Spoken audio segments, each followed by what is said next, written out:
Hi everyone, March 16th at about 10 o'clock in the morning. I've been building a number of birdhouses, as you can see, getting ready for another spring here on the farm.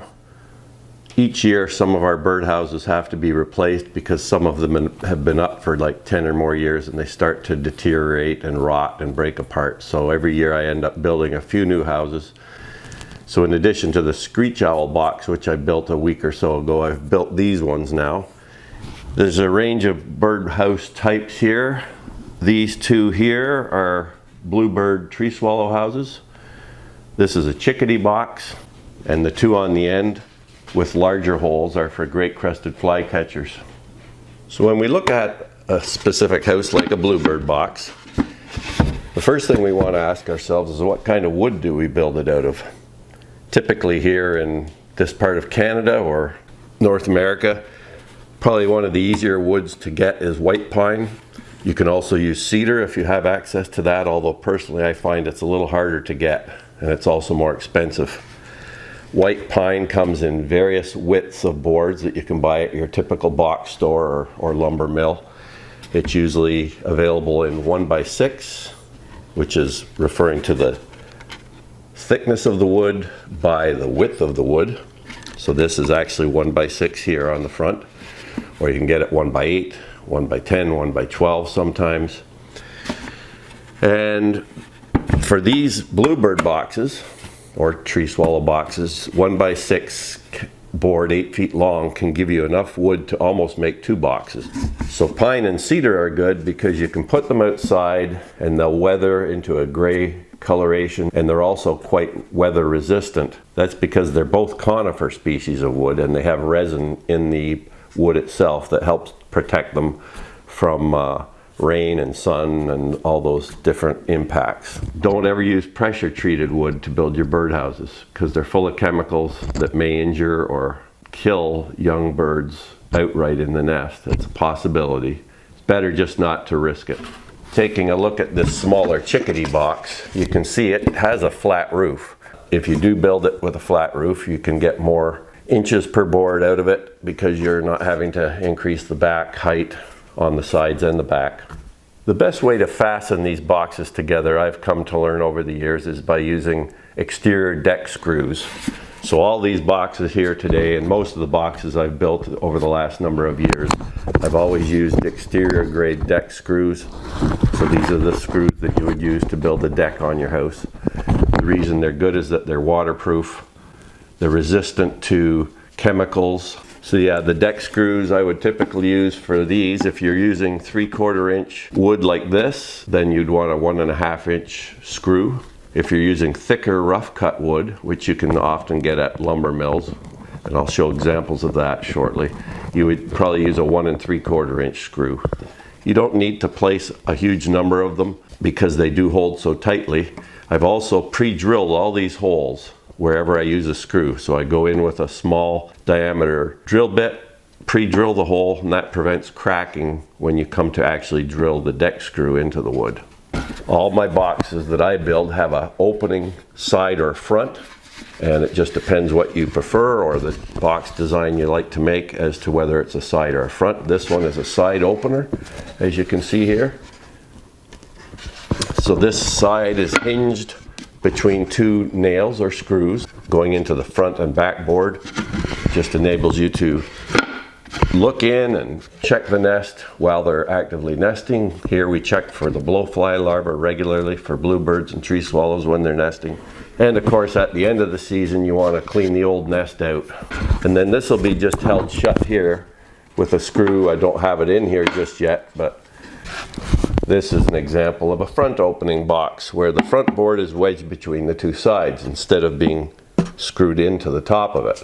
In a lot of ways I prefer the front opener, but it's really not a matter of one being better than another. It's just what you prefer. By having it the front, the box becomes wider. If it's a side opener, the box is narrower. So depending on the species, for example, swallows have long wings, and I've often thought that maybe having a wider box would enable them to more easily fly up from the bottom and get out the hole, but I've seen that they don't have trouble with the other box either, so they have their ways of getting out. For all my boxes, I've cut horizontal grooves across the inside of the front door just below the hole. These are about 1/8 of an inch thick, 1/4 inch or 1 centimeter apart, and this allows young birds to grab onto the inside of the boards, which in these cases are smooth boards. These boards have been planed on both sides that you get from the lumber store. I just run it through the cut-off saw, gently bring the saw blade down just to a slight depth of about 1/8 of an inch, and then that enables them to at least have something to climb onto when they start to flutter and try to get up to the hole. I typically cut the corners off the bottom board just to allow drainage in the event that a lot of rainwater might happen to get in the front hole, which isn't likely, but it may be a good precaution to practice just in case. Not sure how clear this is, but I often will leave a gap too. Whether it's a hinged front board or a hinged side board, I usually leave a gap just to allow greater airflow in case the days get hot and there's a lot of heat buildup in the box. And as you can tell, sometimes I'll build a box just to the box dimensions, and then I'll add a separate board for the mounting of the box. So I screw this to the box here, making sure that the screws don't go through the inside board of the box. You don't want any sharp screw heads sticking into the interior of the box. And then I would place 2 or 3 screws in this and mount it onto a post or a tree or a building. Sometimes, as you'll see in box plans on the internet, use the mounting board itself as part of the back of the house, which is fine, and that's a good idea. So in this case, you would just drill a couple holes, 2 or 3 holes in this lower section, and then mount that to the post, and then it's all integrated as part of the back of the house as well. So there's no additional board that you need to find. And this is an example of a rough cut wood house. So this is 1-inch pine, full inch in thickness. It's a little more tricky to work with in some regards, but works fine. Gives a bit more durability to the house because it is thicker wood.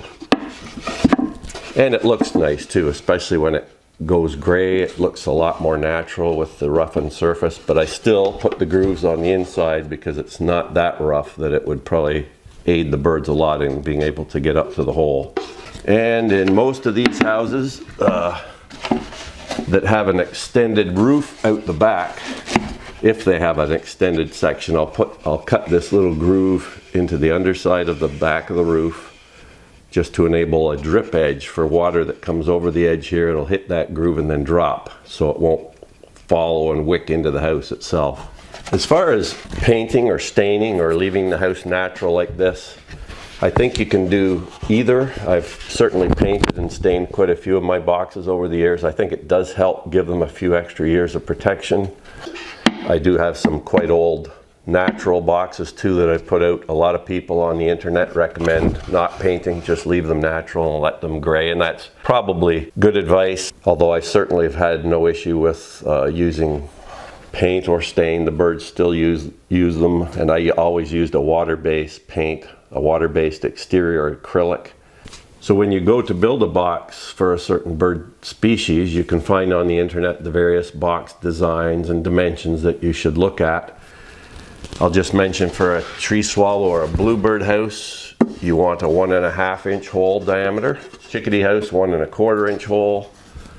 And then, as I mentioned, these bigger boxes for the great crested flycatcher, it's recommended they have a 1.75 inch hole.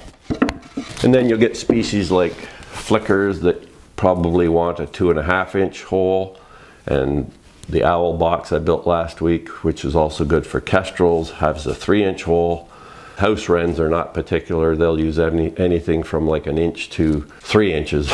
Even though they're a tiny little bird, they can use very wide range of holes because they build a very dense stick nest to protect them in there. Whereas most other birds prefer a hole, I think, that's just somewhat larger than their body to enable them to get in and out easily. They seem to know, I think, that if they go into a box with too big a hole, that it's likely going to be taken over by a squirrel or be more exposed to predation, such as weasels or raccoons or starlings, other birds that might want to get into there. So you want to keep a check on this hole size that you're drilling for the particular species you're trying to get.